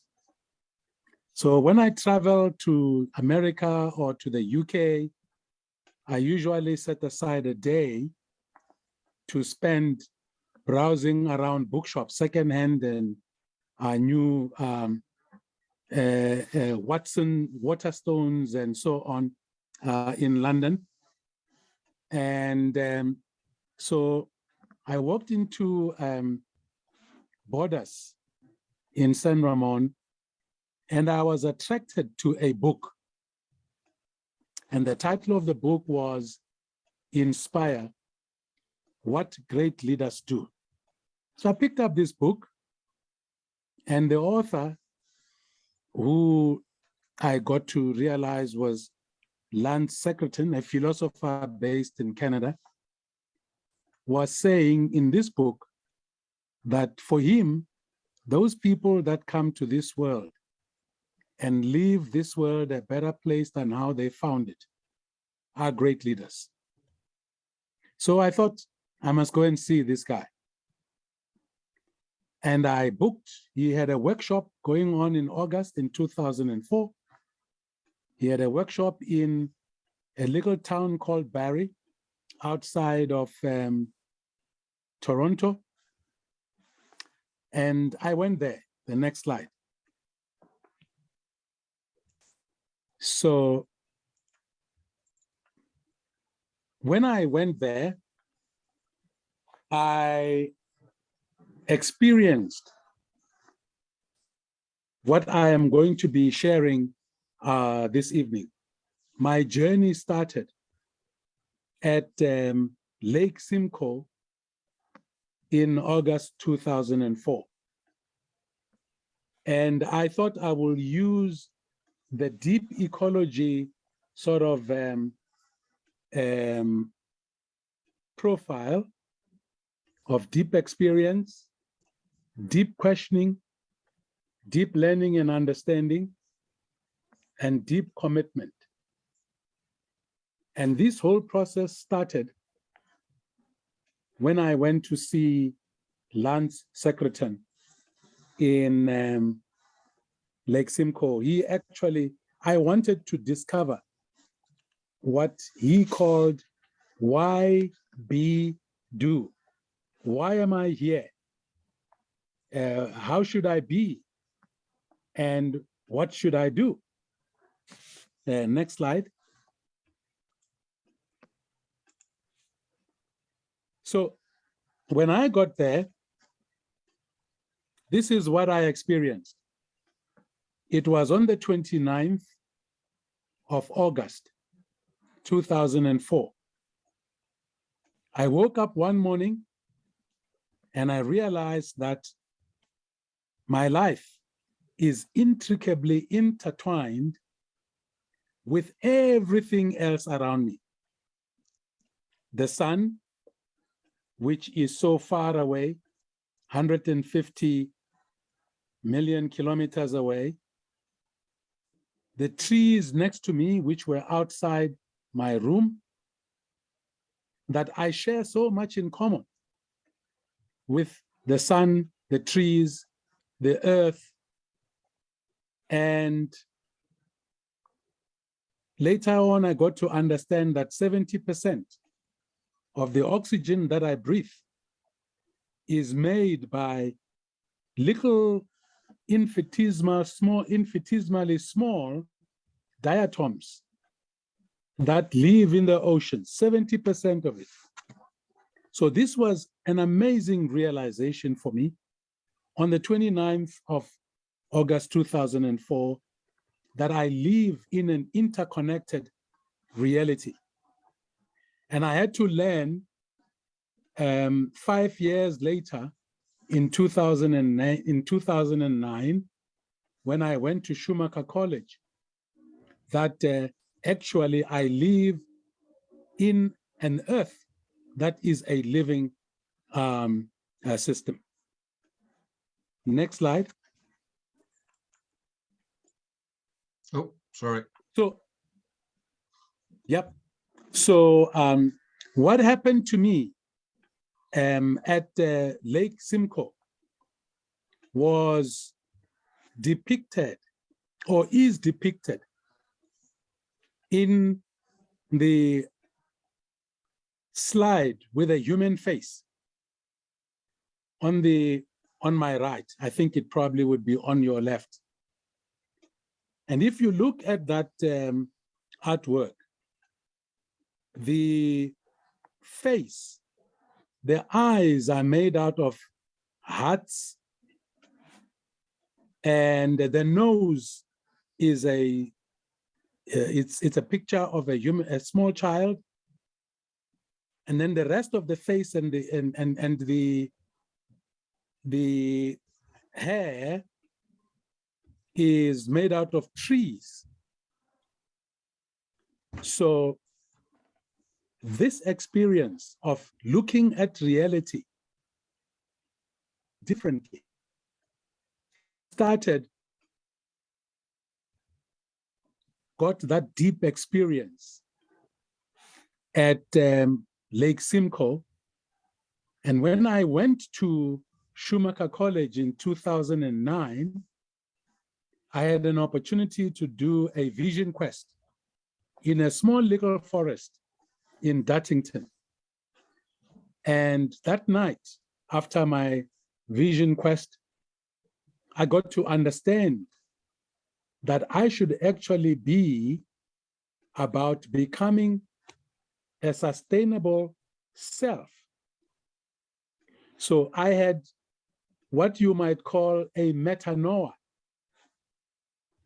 But up until then, I had probably what most people live in, some kind of, well, you know, I'm sorry that I am making a mess in the world, but with no deep, radical change to the way I interacted with myself, to the way I interacted with other human beings and the more than living world. So it's depicted that other way of being sorry and of being, in biblical terms, you could say, repent. But it doesn't talk about a fundamental change of mindset, of attitude, which is what I began to understand, that this business of being in the sustainability movement is about a radical shift. That's how Peter Senge describes it in his book, The Fifth Discipline. So I understood when I got to Schumacher College that this is not just about tinkering with, you know, presenting a face of greenwashing, of the SDGs, you know, actually is exactly what most of us operate in. We operate in the old paradigm, but we present a face of sustainability.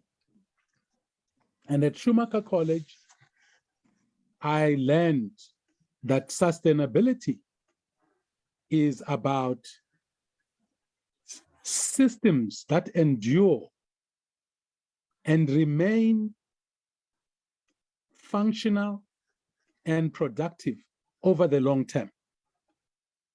So I understood that I cannot go out there and talk about sustainability when my own life is not reflecting the principles and the paradigm of sustainability. So it said to me, it's got to start with you. So I started in 2009, December of 2009, when I believe I was born into the sustainability movement. I started a journey of becoming a sustainable self. That's how it started in 2009. And then later on, I got to understand that this must move from becoming a sustainable self to also the organizations that I associate with and I represent. So when I was at Schumacher College, I learned about biomimicry. And I had already started working in the energy space. So I was looking for a model in nature that represented what I saw was happening and emerging, and what I saw could help solve, or at least contribute towards solving the energy challenge that we have globally. And when I Googled at the time, the name mitochondria popped up. And I didn't know what mitochondria meant. So I decided I'm going to find out.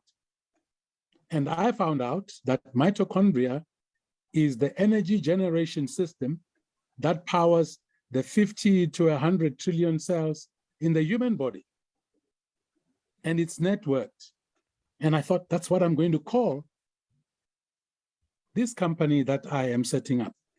So in 2012, I set up a company called Mitochondria Energy Company to mimic the energy generation system that I saw emerging in the world, which ultimately would be powered by hydrogen. Next slide. So my understanding of sustainability evolved from just being about me and my organization. It had to be, I remember one of our tutors at Ashridge said, you can't have a sustainable society without sustainable individuals. So the core of this sustainable future that I am working towards not only involves me and my organization, but it involves beginning to influence development of sustainable systems in society. So I was looking at sustainable solutions in energy, which we can talk about it if you want to hear a little bit more about that. And then I started thinking about how do I begin to influence broader change, sustainable change in society. I wanted to understand how do I become sustainable? And I've got ideas there. How do organizations become sustainable? How do societies become sustainable? And that took me into ancient civilizations, like Egyptian civilization. I spent quite a bit of time trying to understand that 3,000-year-old civilization that did so much in the past, some of which we have not even been able to understand how they did it. So I went to read up a little bit about that, and I got to understand a bit more about how the universe works. So my understanding of sustainability spans these 4 domains of personal, organizational, societal, and my interaction with the broader reality in which we exist. In 2015, I wrote a poem and I said, I am a holon, inspired by my reading of Arthur Koestler and various others, and that we live in a society, in a reality, which is made up of systems that exist within systems, and they exist within broader systems. So everything going back to that original deep understanding or deep experience of an interconnected reality. Next slide.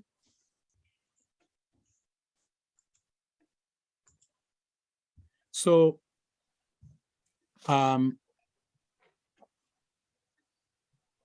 in terms of how I interact with society, it took me long to come to this theory of change, which I call twinkle, twinkle, radial radiance, ripple effect theory of change. I was watching the sky one evening and I saw the twinkling of the stars. And you take one star, put it together with another star, you almost get some kind of light that you can use to see. And it said to me, maybe this is how you need to describe the change approach. Also inspired by Buckminster Fuller, who I have been following since the 80s. And Buckminster Fuller said, if you want to change something, don't fight it. Create a new model that makes the old model obsolete. And so the ripple, twinkle, twinkle, radial radiance, ripple effect kind of lends itself to that. It says, let me live a life that becomes the change that I want to see in the world. And when we have conversations with people, they will ask me questions. I can then begin to influence in the direction of this new paradigm that I am working towards. So in a nutshell, I think, Queen, you said I had 15 minutes. I think I've gone way beyond the 15 minutes that I was allocated. What I was trying to describe is sustainability begins with me.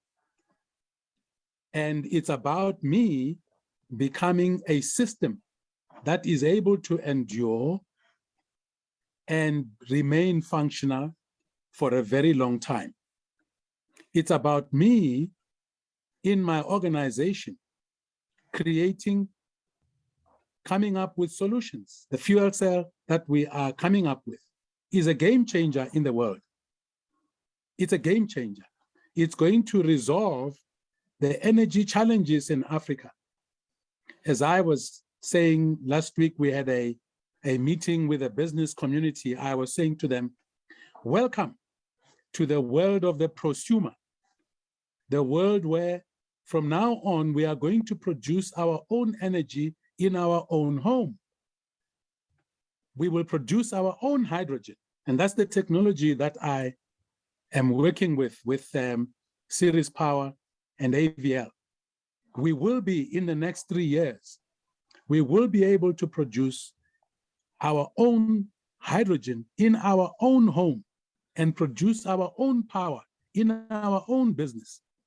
And that solution that we are working on is a regenerative solution. So you start with the same amount of water to produce hydrogen, and then you just regenerate that water, produce electricity, no emissions, no nothing, and you continue to have electricity, the same kind of electricity that was there in Egypt 10,000 years ago, powered from a natural energy generation system called the Pyramid of Giza, wireless electricity. So that's where we are going. And I'm saying to our society, let's start to think about creating solutions that will not result in the kind of challenges, the crime that we have in our society. And so, yeah, I'm open to questions and discussions. Thank you for the opportunity. Thank you for accepting the opportunity, the invitation, Mashudu. That was amazing. My first response is that I probably 4 or 5 times a week I have conversations with people about the P in ASP, and it's practitioners, not professionals. And I think it was the 3rd slide there with your 4 practices that make you that holon within the holons is the best explanation of what a practitioner is, because I see lots of professionals that have no idea what they're doing. They're just getting paid to do it, and there's no basis, there's nothing behind it. It's just a veneer, a facade. And no, I thank you very much for that. So I'm going to throw the floor open. We have some time, as long as people want to stay, for questions, comments. So feel free, just jump in when you want to say something or ask something.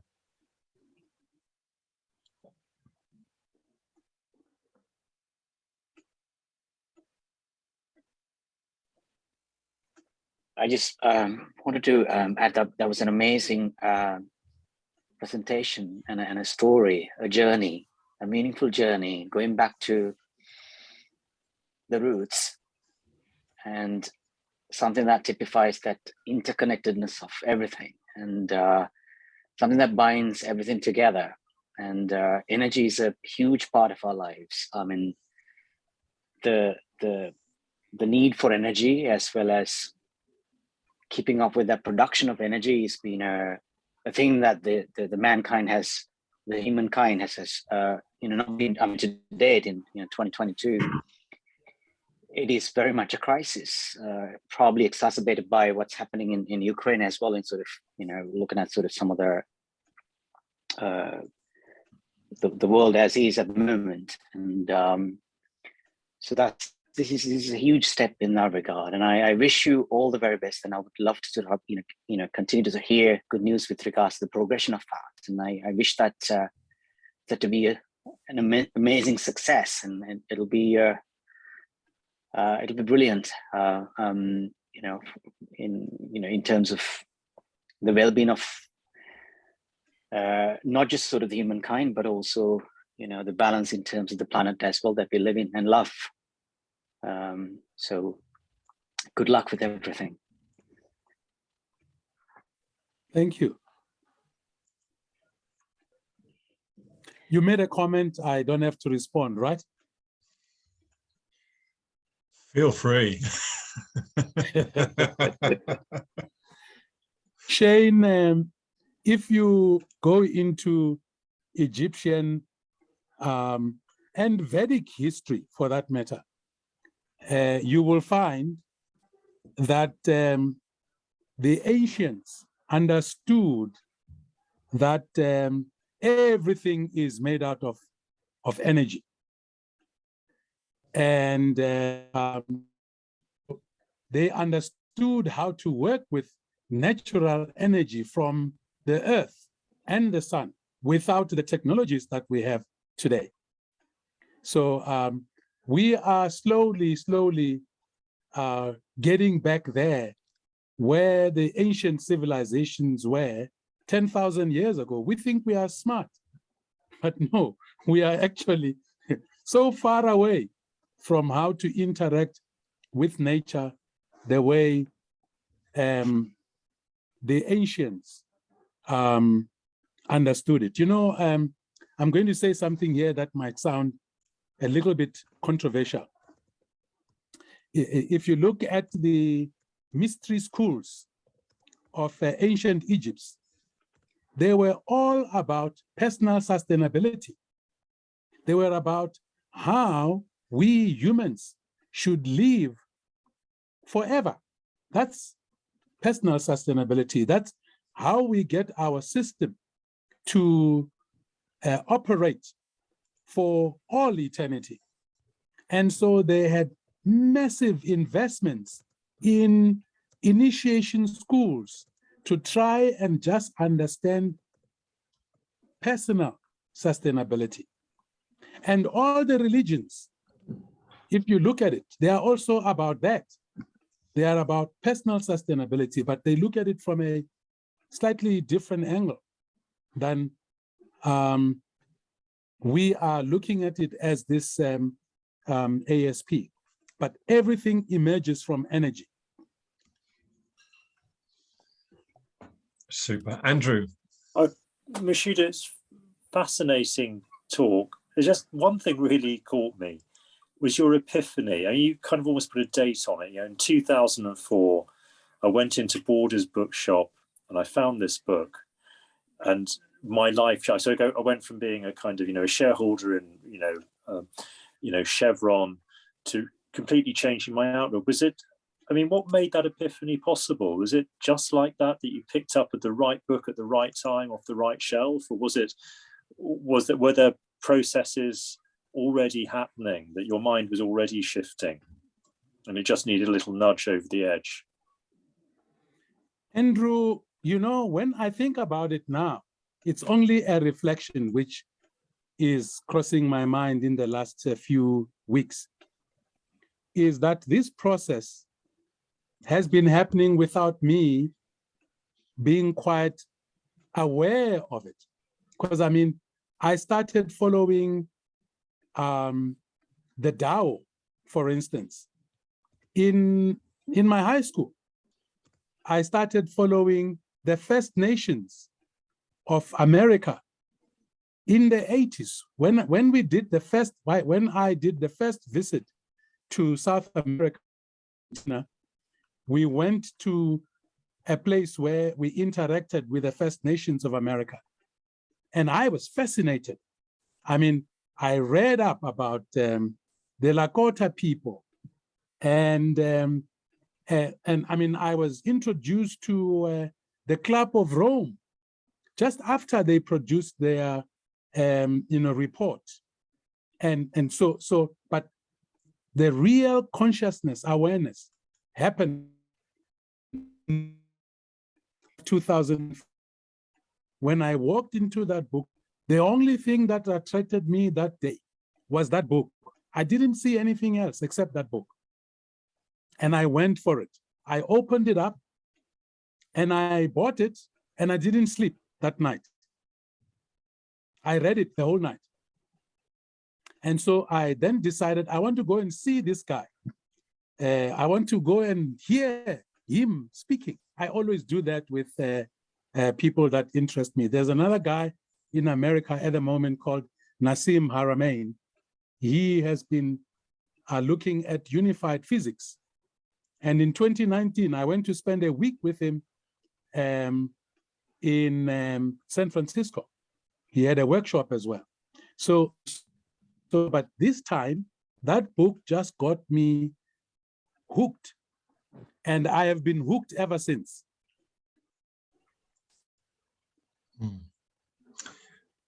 Karen, you have a question. Yes, thank you very much indeed, and thank you, Gwen. If I can come in with a couple of questions. You mentioned systems and system thinking, and I noticed the definition that's been going around in the emails very much hinges on systems, and that's something where we've been bringing our attention recently. The starting point in systems thinking, to make any sense of it, has to be to draw a boundary around the system you're looking at. So I wondered how you approach that and whether that has changed over your journey.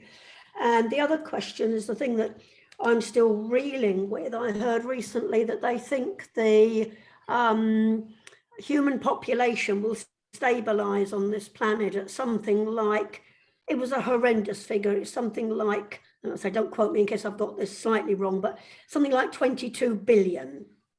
And that really scares me, because what we're seeing at the moment politically and around the world is we can't even share the resources we've got in a way that is equitable. And I've always believed that we have to tackle both the environmental issues and the social issues together. And I wonder what thoughts you have. But, well, I mean, I say it completely blows my mind, the idea of 22 billion people on this planet when we can't even look after everybody with the resources and share the resources equitably. There seem to be some major issues that are coming out and being surfaced at the minute, and I just see this trend getting worse and worse at the moment. So I wonder whether you had any words of reassurance on that front. Well, Karen, let me start with that question, which kinds of alludes to two things in my mind. One is dystopia, and the other one is utopia. And the way we are headed, I agree with you. We are heading for a dystopian future.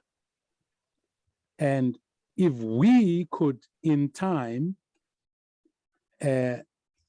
change our paradigm about how to live in harmony with nature, 22 billion is not a problem. And I'll explain why I say so. So when I went to meet with Lance Secretary in 2004, and he said, well, let's do an exercise to understand what is your destiny. And he says, well, let's start with what is it that really makes you mad about the current reality in which we live? And I said, I hate greed. I mean, I really and truly hate greed. So he says, if we turn that around, your purpose, why you are here, is to work for a world in which generosity and love are the core of how we live. And so that has been with me since 2004. So when I look at issues, I tend to try and find the generosity in some of the things that we live with around us. So if you take a seed of a pumpkin, now I have counted seeds in a pumpkin. I've counted seeds inside a pawpaw, right? So if you take one seed from a pumpkin, you plant it, you will get 4 big pumpkins. And in each and every one of those 4 big pumpkins, you will have a minimum of 250 seeds. I did the same with a pawpaw. You get so many pawpaws over 20 years, and each one of those pawpaws has got over 900 seeds in it. So that said to me, nature has got generosity embedded in itself.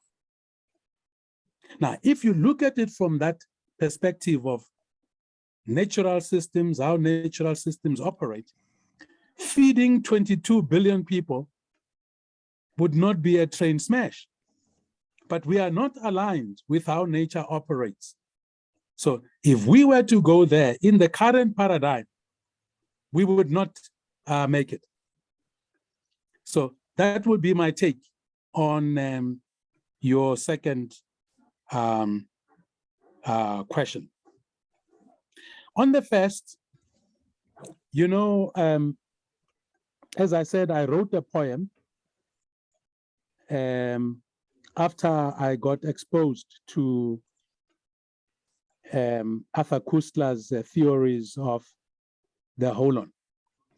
A holon, and all of us, I mean, A cell is a system made up of fields, which are also systems. And my body is made up of systems. Our society is made up of systems. So it seems to me that in a reality in which we are systems living within systems, there is no other way to exist other than to exist in harmony with these other systems. Because what you do in your own private life, like what happens if we believe the theory of the COVID-19 in China, somebody was enjoying themselves, and a few days later, the whole world was engulfed in the virus. So I think the extent and the depth of systems, how these systems operate, is so deep. We haven't even begun to understand them. Thanks, everybody. There's just two things I'd like to finish off with now. So the question we had was about ideas for the future. Please pick that up by email if you've got ideas. Mashudu, I have one thing to show you, which I'd like your contribution to. We have just got to the stage now where we have created a new page on the website, and it's under News, Poetry and Motion. And this was inspired by Mike Zeidler. And it's just poems that have moved us on, moved us forward, changed our lives.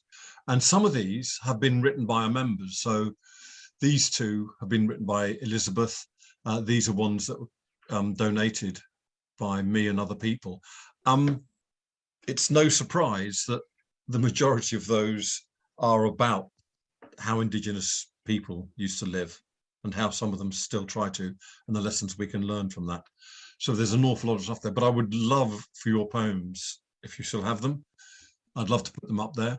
And what we're going to be doing over the next couple of months is opening up the debate about how do we introduce graphics as a way of communication. I just met a phenomenal photographer, Brazilian photographer yesterday, and we're using music. So this may not be the right format, but it's the first step to using our artistic talents and artistic sensibilities to communicate sustainability. So it's a completely new venture. It might go in all different directions. I just wanted to let everybody know about that, and particularly invite you, Mashudu, to, if you want to send some poems, we'd be glad to put them up there. So I just wanted to finish with a lovely email I got today from a new member. I'm assuming you can still see this screen, by the way, the PowerPoint. Yep. Yes, I can see. I'll just read it out because it just struck me. I'd just like to say how I'm appreciating being part of ASP. This is in the first week of her membership. I don't even know how I fell upon you, which seems so often, but I'm so glad I did. The breadth of perspective and exchange of ideas is so welcome. Thank you to all who work to make this happen. And I think today, particularly with your contribution, Mashudu, you've shown why people feel like they do, and it's appreciated, this diversity and the breadth of perspectives that we're accessing and sharing. So I want to thank all of you for turning up tonight. You've obviously got some families to feed, if not yourself. So I shall bid you good night and good evening, wherever you are. The recording will be available in a week or so. I've got to do a little bit of editing. But so if there's anything you finally want to say before we go, a few words, feel free.